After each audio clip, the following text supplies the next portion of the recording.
Telangana EAP set నిర్వహణకు ఏర్పాట్లు పూర్తయ్యాయని జేఎన్టీయూహెచ్ అధికారులు ప్రకటించారు.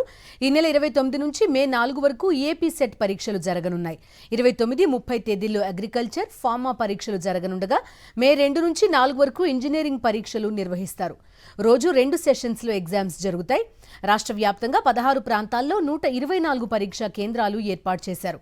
1 నిమిషం నిబంధన ఖచ్చితంగా అమల్లో ఉంటుందని అధికారులు ప్రకటించారు. Engineering test, engineering, agriculture, pharmacy, pharma and agriculture 1 category ఈసారి మనకు 86,101 అప్లికేషన్స్ రావడం జరిగింది.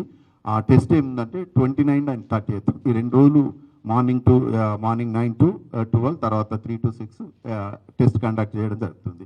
సేమ్ ఇంజనీరింగ్ ఈసారి టోటల్ 2,19,420 క్యాండిడేట్స్ ఇప్పటి వరకు అప్లికేషన్స్ వచ్చినాయి. 2,19,420 మనకు అప్లికేషన్స్ రావడం జరిగింది. ఇంజనీరింగ్ ఈ టెస్ట్ వచ్చేసి మనం 3 days ఉంటుంది. 2nd, 3rd, 4th సేమ్ 124 సెంటర్స్లో టెస్ట్ కండక్ట్ చేయడం జరుగుతుంది.